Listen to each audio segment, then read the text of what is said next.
অনেক কাল আগের কথা। মদিনা শহরে এক বৃদ্ধ লোক বাস করতেন, যার নাম ছিল ইব্রাহিম। ইব্রাহিম খুবই সৎ এবং নেক মনের মানুষ ছিলেন। তিনি প্রতিদিন নিজের ছোট দোকানে কাজ করতেন, মানুষের সাহায্য করতেন এবং সবসময় আল্লাহর শুকরিয়া আদায় করতেন। তার জীবন সাদাসিধা কিন্তু শান্তিতে পূর্ণ ছিল। ইব্রাহিমের এক ছেলে ছিল, ইয়াসির, যে সবেমাত্র যুবক হয়েছিল। ইয়াসির তার বাবাকে খুব ভালোবাসত, কিন্তু তার মনে দুনিয়া দেখার শখ ছিল। প্রায়ই সে তার আব্বুকে বলত, আব্বু, আমি দূর দূরান্তের শহরে গিয়ে ব্যবসা করতে চাই। কিন্তু ইব্রাহিম তার ছেলেকে এত দূরে পাঠাতে ভয় পেতেন। একদিন ইয়াসির হেসে বলল, আব্বু, আমি সিদ্ধান্ত নিয়েছি, আমি শাম দেশের দামেস্ক শহরে যাব। সেখানে আমি ভালো ব্যবসার সুযোগ পেতে পারি। ইব্রাহিমের চোখে পানি চলে এলো, কিন্তু তিনি বোঝালেন যে জীবনে এগিয়ে যাওয়া জরুরি। তিনি দোয়া করলেন যেন আল্লাহ তার ছেলেকে রক্ষা করেন। ইব্রাহিম তার জমানো টাকা থেকে কিছু বের করে ইয়াসিরকে সফরের জন্য দিলেন। ইয়াসির ওয়াদা করল, আমি শীঘ্রই ফিরে আসব আব্বু, এবং আপনাকে গর্বিত করব। ইব্রাহিম ছেলেকে জড়িয়ে ধরলেন এবং বললেন, বাবা, সব সময় মনে রেখো যে প্রতিটি বিপদে আল্লাহ আমাদের সাথে আছেন। তিনি বড়ই প্রজ্ঞাময়। পরদিন সকালে ইয়াসির এক কাফেলার সাথে দামেস্কের উদ্দেশ্যে রওনা হয়ে গেল। ইব্রাহিম একা হয়ে গেলেন, কিন্তু তিনি সাহস হারালেন না। প্রতিদিন 5 ওয়াক্ত নামাজের পর তিনি তার ছেলের জন্য বিশেষ দোয়া করতেন। সারাদিন দোকানে কাজ করতেন এবং সন্ধ্যায় নিজের ছোট ঘরে একাকিত্ব অনুভব করতেন। মদিনায় দিন কাটতে লাগল। 6 মাস হয়ে গেল, কিন্তু ইয়াসিরের কোনো খবর এলো না। ইব্রাহিম চিন্তিত হয়ে পড়লেন। লোকজন তাকে সান্ত্বনা দিল যে বড় শহরে মানুষ ব্যস্ত হয়ে যায়, কিন্তু ইব্রাহিমের মন বলছিল যে কিছু একটা ভুল হয়েছে। তবুও তিনি আল্লাহর ওপর ভরসা রাখতেন। এক রাতে ইব্রাহিম স্বপ্নে একটি গাছ দেখলেন, যার একটি ডাল ভেঙে পড়ে গেছে, কিন্তু তা থেকে নতুন কুঁড়ি বের হচ্ছিল। তিনি ঘামে ভিজে জেগে উঠলেন। তার মনে ভয় ঢুকে গেল। হে আল্লাহ, আমার ছেলেকে তোমার আশ্রয় রাখো। তিনি দোয়া করলেন এবং সকাল পর্যন্ত জেগে রইলেন। পরদিন সকালে ইব্রাহিম তার দোকানে বসেছিলেন। তখন এক অপরিচিত ব্যক্তি তার কাছে এলো। আপনি কি ইব্রাহিম, ইয়াসিরের বাবা? সে জিজ্ঞাসা করল। ইব্রাহিমের বুক ধড়ফড় করতে লাগল। জি হ্যাঁ, না আমি। আমার ছেলের ব্যাপারে কোনো খবর আছে? তিনি অস্থির হয়ে জিজ্ঞাসা করলেন। অপরিচিত ব্যক্তি মাথা নিচু করে নিল। আমার নাম উসমান। আমি দামেস্ক থেকে এসেছি। ইয়াসির আমার বন্ধু হয়ে গিয়েছিল। দুঃখের বিষয় হল যে কাফেলার ওপর ডাকাতরা হামলা করেছিল। ইব্রাহিমের চোখ ভিজে গেল। আমার ছেলে, ও কি বেঁচে আছে? তিনি কাপা গলায় জিজ্ঞাসা করলেন। উসমান চুপ রইল, যা উত্তরের জন্য যথেষ্ট ছিল। ইব্রাহিমের চোখ দিয়ে পানি পড়তে লাগল। তার একমাত্র ছেলে, তার আশা আর নেই। ইন্না লিল্লাহি ওয়া ইন্না ইলাইহি রাজিউন, তিনি বললেন। উসমান একটা ছোট থলি বের করল। এটি ইয়াসিরের কাছে ছিল। সে বলেছিল, যদি তার কিছু হয়ে যায় তবে এটি যেন আপনার কাছে পৌঁছে দিই। ইব্রাহিম কাঁপা হাতে থলিটি নিলেন এবং বুকের সাথে জড়িয়ে ধরলেন। ইব্রাহিম যখন বাড়ি ফিরলেন তখন তার দাড়ি চোখের পানিতে ভিজে গিয়েছিল। তিনি হাতে ধরা থলিটি খুললেন। তাতে ইয়াসিরের আংটি, কিছু মুদ্রা এবং একটা কাগজ ছিল। কাগজে লেখা ছিল, আব্বু, যদি আপনি এটি পড়ছেন তবে আমি আর এই দুনিয়ায় নেই। আমার শেষ বার্তা হল, আপনি নিরাশ হবেন না, আল্লাহর ইচ্ছা। ইব্রাহিম কাগজটি বুকে জড়িয়ে ধরে কাঁদলেন। ঘরে শুনশান নীরবতা ছিল। ছেলের স্মৃতি প্রতিটি কোণায় জড়িয়েছিল। উসমান তাকে সান্ত্বনা দিল এবং কথা দিল যে সে কিছুদিন তার সাথে থাকবে। ইব্রাহিম উসমানের এই মেহেরবানির জন্য শুকরিয়া আদায় করলেন। দিন এবং সপ্তাহ কেটে গেল। ইব্রাহিমের চোখ প্রায়ই ভেজা থাকত। মসজিদে লোকজন তার জন্য দোয়া করত। উসমান তার দোকানে সাহায্য করতে লাগল। সেও ব্যবসায়ী ছিল এবং ইব্রাহিমকে নিজের অভিজ্ঞতা শোনাত। তার কথায় প্রজ্ঞা ছিল। ধীরে ধীরে ইব্রাহিমের মন হালকা হতে লাগল। আমার ভাই, বিপদে ধৈর্য ধারণ করাই হল ঈমান। উসমান এক রাতে ইব্রাহিমকে বলল, আমিও আমার সব কিছু হারিয়েছি। আমার পুরো পরিবার এক তুফানে মারা গেছে। তবুও আমি আল্লাহর শুকরিয়া আদায় করেছি। আল্লাহ বড়ই প্রজ্ঞাময়, তার প্রতিটি সিদ্ধান্তে কোনো না কোনো কল্যাণ থাকে। ইব্রাহিম এবং উসমানের বন্ধুত্ব গভীর হতে লাগল। দুজনে মিলে দোকান চালাতেন এবং ইবাদত করতেন। উসমানের কাছে ব্যবসার নতুন পদ্ধতি ছিল। ইব্রাহিমের ছোট দোকানে এখন নতুন জিনিস আসতে লাগল। মানুষের আগ্রহ বাড়ল এবং তাদের ব্যবসা ফুলে ফেপে উঠতে লাগল। ইব্রাহিমের মনে উসমানের জন্য সম্মান বাড়তে লাগল। আমার বন্ধু, আমি ভাবছি আমাদের ব্যবসা বাড়ানো উচিত। উসমান একদিন প্রস্তাব দিল। আমার কাছে কিছু সঞ্চয় আছে আর আপনার কাছে অভিজ্ঞতা। আমরা মিলে একটা বড় দোকান খুলতে পারি। ইব্রাহিম ভাবলেন, হয়তো এটি আল্লাহর পক্ষ থেকে একটা সুযোগ। কয়েক মাসের মধ্যে ইব্রাহিম এবং উসমান মদিনার বাজারে একটা বড় দোকান খুলে ফেললেন। উসমানের যোগাযোগের কারণে দূর দূরান্ত থেকে মাল আসতে লাগল। তারা দুজনে মিলে পরিশ্রম করতেন, রাতে হিসাব করতেন এবং আল্লাহর শুকরিয়া আদায় করতেন। ইব্রাহিমের মন থেকে দুঃখ ধীরে ধীরে কমতে লাগল। একদিন উসমান বলল, ইব্রাহিম ভাই, আমাদের শাম যাওয়া উচিত। সেখানে ব্যবসার অনেক সুযোগ আছে। ইব্রাহিমের বুক কেঁপে উঠল। শাম? কিন্তু আমার ছেলে তো ওখানেই প্রাণ হারিয়েছিল। উসমান বোঝালন, আমি আপনাকে সেখানে নিয়ে যাব যেখানে ইয়াসির শেষবার ছিল। আপনি তার কবরে ফাতিহা পাঠ করতে পারবেন। ইব্রাহিমের কাছে উসমানের কথাটি যুক্তিযুক্ত মনে হল। হয়তো এটি তার জন্য ছেলেকে শেষ বিদায় জানানোর সুযোগ। তিনি রাজি হলেন। দুজনে সফরের প্রস্তুতি শুরু করলেন। ইব্রাহিমের সেই স্বপ্নের কথা মনে পড়ে গেল, যেখানে ভাঙা ডাল থেকে নতুন কুড়ি বের হচ্ছিল।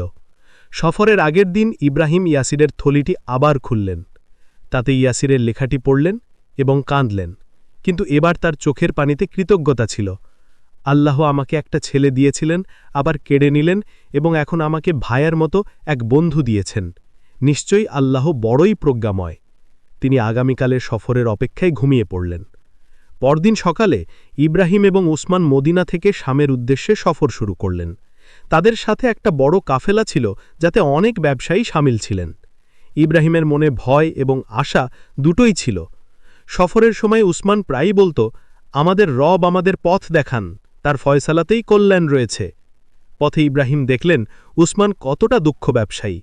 তারা যেখানেই থামতেন, উসমান স্থানীয় লোকদের সাথে কথা বলে ব্যবসার নতুন সুযোগ খুঁজত। আপনার মধ্যে এক বিশেষ দক্ষতা আছে, ইব্রাহিম বললেন। উসমান উত্তর দিল, এটি আল্লাহর দেওয়া জ্ঞান, আমি তো কেবল উসিলা মাত্র।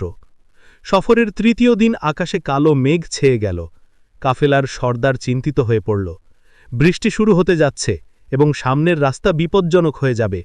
উসমান ইব্রাহিমকে বলল, আমি এই রাস্তা সম্পর্কে জানি। এখানে কাছেই একটি গুহা আছে যেখানে আমরা আশ্রয় নিতে পারি। উসমানের নির্দেশনায় কাফেলা একটি পাহাড়ি পথ দিয়ে গুহা পর্যন্ত পৌঁছে গেল। প্রবল বৃষ্টি শুরু হল। গুহায় আশ্রয় নেবার সময় ইব্রাহিম জিজ্ঞাসা করলেন, আপনি এই রাস্তা সম্পর্কে কিভাবে জানতেন? উসমান হেসে বলল, গতবার যখন আমি এখানে এসেছিলাম তখন জেনেছিলাম। রাতে আগুনের পাশে বসে উসমান ইব্রাহিমকে নিজের জীবনের কথা জানাল। আমার ছোটবেলা খুব কষ্টের ছিল। আমি যখন ছোট ছিলাম তখন আমার বাবা মা মারা যান। আমি অনেক পরিশ্রম করেছি এবং আল্লাহ আমাকে সফলতা দিয়েছেন। ইব্রাহিম উসমানের সাহস এবং ধৈর্যের প্রশংসা করলেন।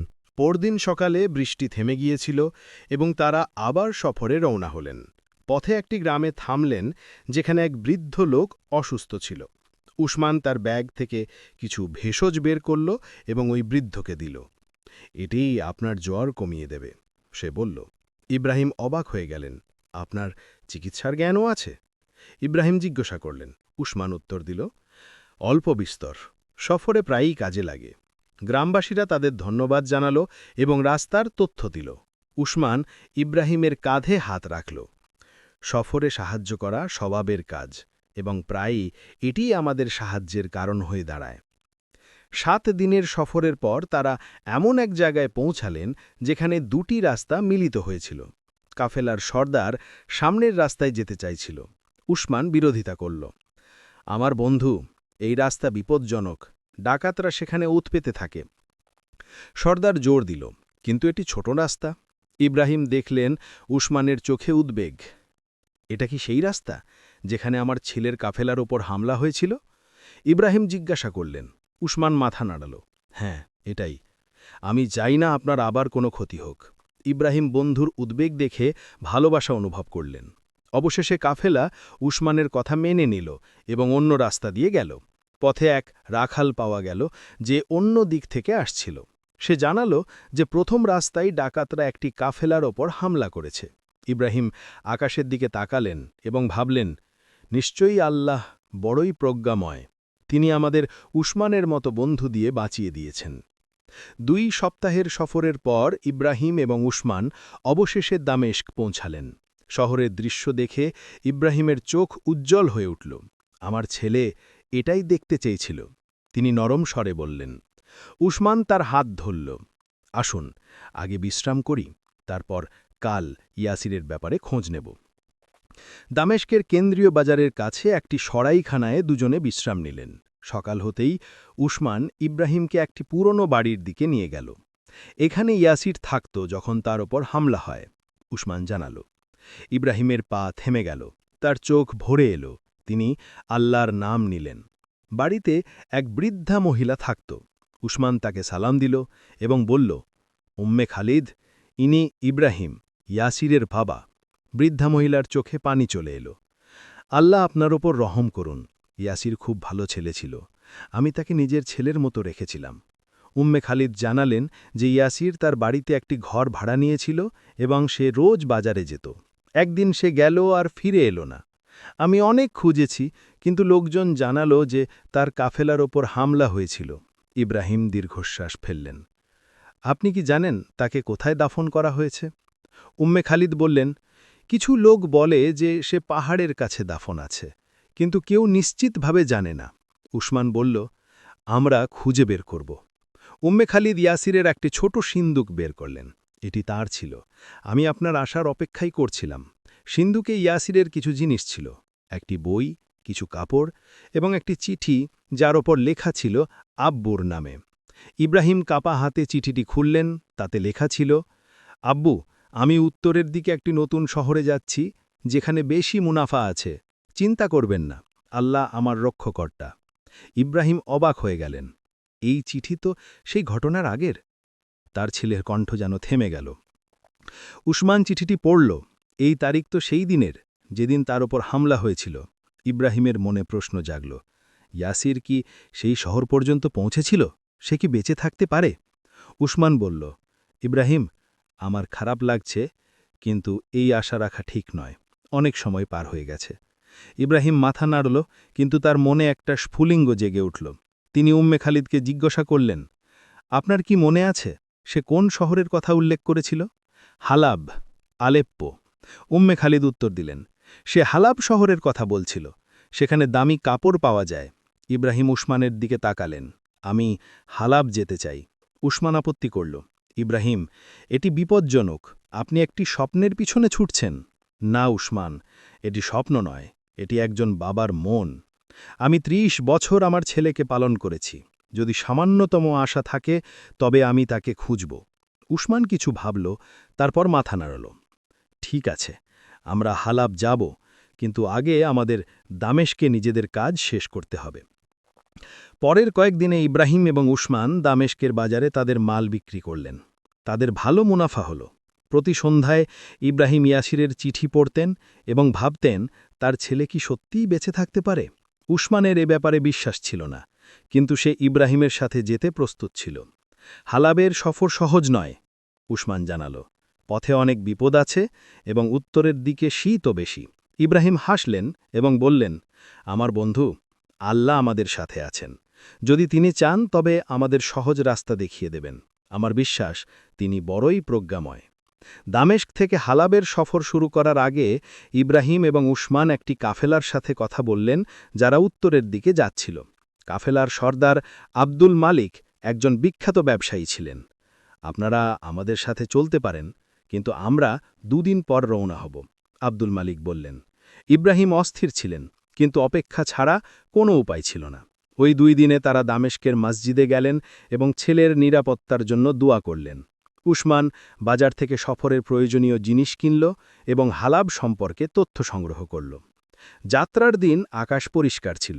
কাফেলায় 20 জন ব্যবসায়ী এবং 40টি উট ছিল। আব্দুল মালিক ইব্রাহিমকে বললেন, হালাব দামেস্কের চেয়ে দ্বিগুণ বড় শহর। সেখানে অনেক বাজার আছে, আপনার ছেলেকে খোঁজা সহজ হবে না। ইব্রাহিম উত্তর দিলেন, আমি প্রতিটি গলিতে তাকে খুঁজব। সফর কঠিন ছিল। পথে পাহাড়ি এলাকা এবং গভীর উপত্যকা ছিল। এক রাতে যখন তারা একটি উপত্যকায় থামলেন, হঠাৎ ঝড় এলো। তাঁবু উঠতে লাগল এবং মালপত্র ছড়িয়ে ছিটিয়ে গেল। ইব্রাহিম এবং ওসমান সবার সাহায্য করলেন। আব্দুল মালিক তাদের সাহসের প্রশংসা করলেন। ঝড়ের পর এক যুবক ব্যবসায়ী আলী অসুস্থ হয়ে পড়ল। তার জ্বর ছিল এবং সে খুব দুর্বল অনুভব করছিল। ওসমান তার ভেষজ বের করল এবং তার চিকিৎসা করল। ইব্রাহিম সারা রাত তার দেখাশোনা করলেন। আলীর অবস্থা ধীরে ধীরে ভালো হতে লাগল। আপনারা আমার জীবন বাঁচিয়েছেন। আলী ওসমানের শুকরিয়া আদায় করল। আমি হালাবের বাসিন্দা এবং সেখানে কাপড়ের ব্যবসা করি। ইব্রাহিমের চোখ উজ্জ্বল হয়ে উঠল। কাপড়ের ব্যবসা? আমার ছেলে ইয়াসিরও হালাবে কাপড়ের ব্যবসা করতে গিয়েছিল।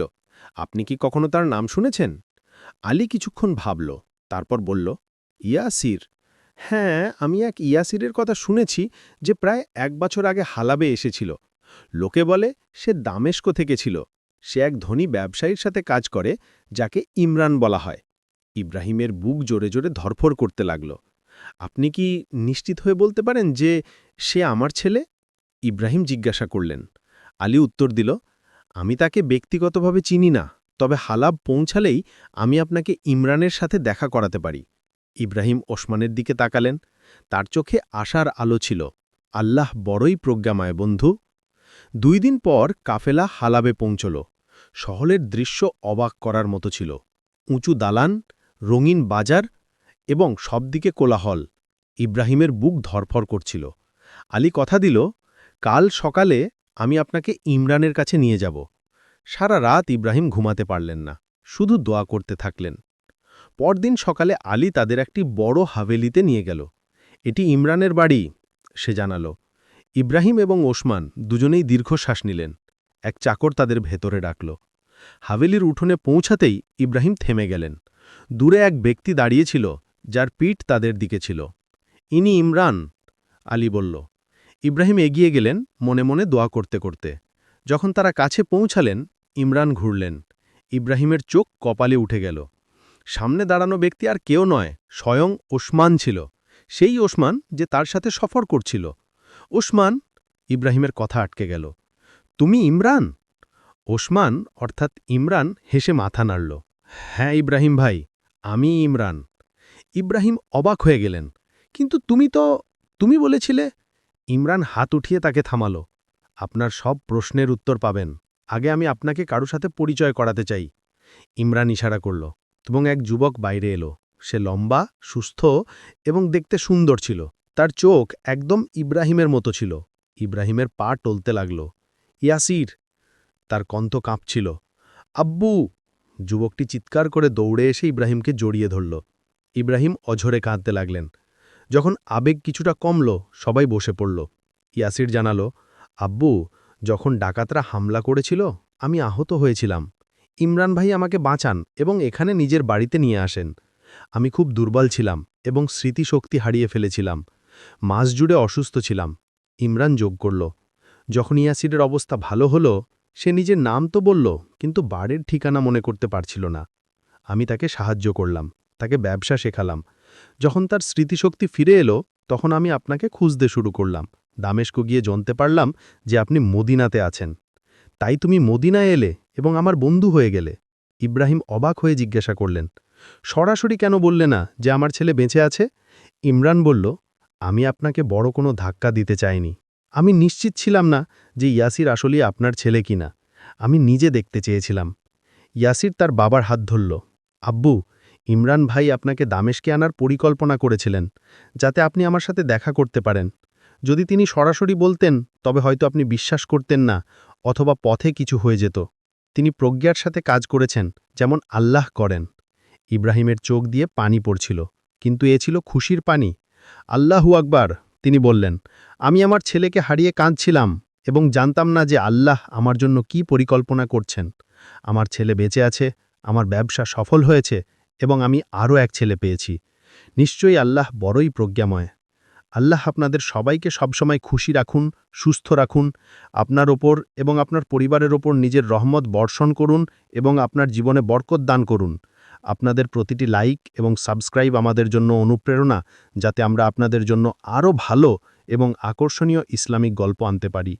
আল্লাহ আপনাদের প্রতিটি বিপদ থেকে রক্ষা করুন এবং আপনাদের প্রতিটি দোয়া কবুল করুন। অনেক অনেক ধন্যবাদ বন্ধুরা এত সাপোর্ট করার জন্য। দেখা হবে আরেকটি গল্পের সাথে। ততক্ষণ পর্যন্ত আল্লাহ হাফিজ।